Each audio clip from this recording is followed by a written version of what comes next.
l'équipe nationale prépare un stage, on va dire, dans une période très délicate, avec des joueurs qui n'ont pas beaucoup de temps de jeu, peut-être des joueurs qui sortent des situations difficiles par rapport à leur transfert.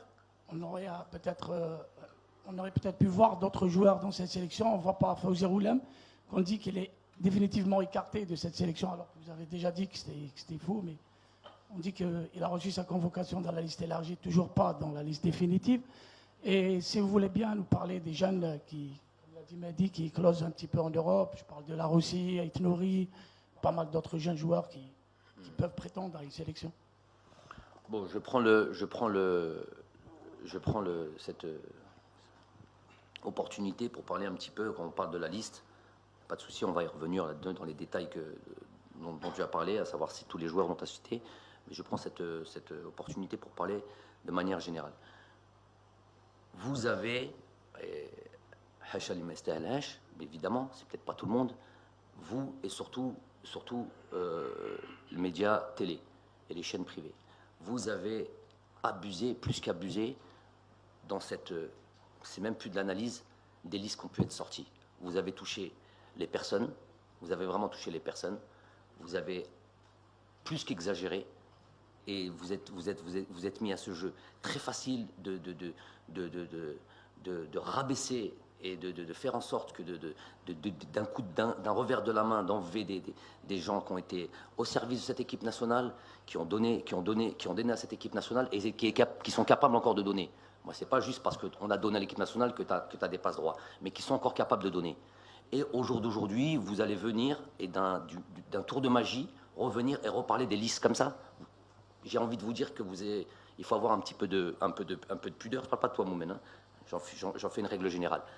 Qu'il faut avoir un petit peu de pudeur et un petit peu de respect pour soi-même. Quand je vois des joueurs, et je vais citer les noms, Adlen Guedjoura, qui a été pointé du doigt, où on a touché la personne à un niveau qui a été vraiment... J'ai pas vu ça depuis très très longtemps. Qu'un joueur comme Islam Slimani, des joueurs comme Aïssa Mendy, des joueurs comme... il y en a tellement. Riyad Mahrez, pendant une année, on lui tombe dessus. En tout cas, l'année où j'ai bossé, on lui tombe dessus comme des malades. Et ces gens-là, qui l'ont sali et qui les ont rabaissés, aujourd'hui, comme ça, d'un tour de la main, ils disparaissent 2 secondes, ils reviennent, ils disent comme si de rien n'était. Non. Ces gens-là vont là où ils ont l'habitude de s'exprimer, c'est même pas s'exprimer, vomir leur haine, et ils viennent et ils demandent pardon. Voilà ce qu'ils doivent faire. S'ils ont un tantinet de figure, Zama, eh ben ils viennent et ils demandent pardon. Parce que le mal qu'ils ont pu faire, et la gestion de ces... C'est pour ça que je vous ai dit, le mérite en revient au joueur. Parce qu'un joueur comme Adlen, avec ce qui lui est tombé dessus, et faire la canne qu'il a fait, ah, elle a tous mes respects. S'il n'a pas le vôtre, moi, il a le mien. Donc ça pour moi, c'est des choses qui ne peuvent plus continuer. Moi, je les appelle, ceux-là, moi, et le terme, il a été, j'ai pris le temps de bien analyser, et adviendra ce qu'adviendra, il n'y a pas de souci. Les criminels de l'audiovisuel. Voilà, les criminels de l'audiovisuel. Et de quel crime je les accuse, moi? De mettre de la fitna entre ces joueurs et Chiab. Parce que c'est toujours le Chiab qu'on prend à témoin. Attention, il nous a dit qu'ils allaient, s'ils n'arrivent pas en demi-finale, il va falloir... qu'est-ce qu'il va falloir leur faire? C'est-à-dire, ils prennent le peuple à témoin. S'ils n'arrivent pas en demi-finale, pourquoi vous êtes déjà arrivé en demi-finale, vous? Aide à ceux qui parlent là. Il arrive en demi-finale, lui. Et il dit, si le peuple, il faudra qu'ils prennent leur prédisposition, et qu'est-ce qu'ils vont faire? Leur couper leur tête? Qu'est-ce que c'est que ces histoires-là? Qu'est-ce que c'est que ces histoires-là? C'est des gens c'est des consultants sportifs. Et elle est où la sportivité là-dedans? C'est quoi ce truc-là de vouloir comme ça faire du tort à ces gens qui sont au service de leur pays? Qu'est-ce que c'est que ces histoires? Et maintenant, ils se cachent, on les voit plus, ils se terrent. Inch'Allah, qu'ils ne reviennent plus, qu'ils réapparaissent plus. Parce que leur mal, il est profond. Inch'Allah, qu'on ne les voit plus. Vous savez de qui je parle. Moi, je suis à la limite. Moi, au jour d'aujourd'hui, pourquoi je ne donne pas de nom? Parce que au moins, ils donnent des noms. Au moins, comme ça, d'un revers de la main, derrière leur petit truc, leur costume de mariage, même pas des costumes de... Ils viennent comme ça, nous fatiguer, à nous raconter des bêtises. Et ces joueurs, ces anciens joueurs, nouvellement retraités, qui nous expliquent qu'est-ce que doit être une liste, qui nous expliquent qu'est-ce que doivent être, comment on doit manager un groupe, qui nous explique Tariq al-La'b. Donc eux, ils ont une philosophie et ils ont un fond de jeu, qui nous explique tout ça. Je leur dis, là, je leur envoie un message de cette tribune-là. Venez sur le terrain et faites-nous partager votre science. Et moi, j'aurais aucun problème à apprendre de ces gens-là.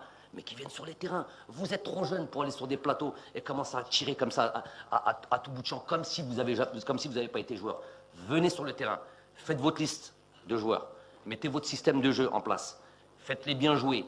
Faites-les jouer comme Barcelone. Gagnez, apportez un plus au pays. Et là, j'applaudirai et je vous regarderai, je vais apprendre de vous. Mais aller sur les plateaux et venir avec un papier, un stylo, Zama, c'est des docteurs, et qui commencent à écrire, je ne sais pas ce qu'ils écrivent, moi, je suis sûr qu'il n'y a rien écrit sur leur papier. Et qui viennent nous raconter leurs bêtises.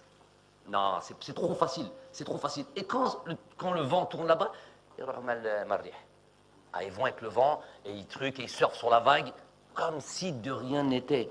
Mais c'est quoi? C'est de la, comment on appelle ça? Et le mot, je l'oublie. Avec eux, on oublie notre. C'est quoi? C'est pas de la, je vais pas dire la paranoïa, c'est de la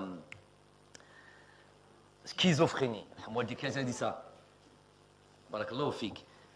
Schizophrénie de dire un jour. Et quand je vous avais parlé à l'époque, et je reviens sur les sujets parce que quand vous bloquez sur un truc jusqu'au bout, l'autre, on lui dit, je dis l'autre, il viendra le moment où je dirai les noms.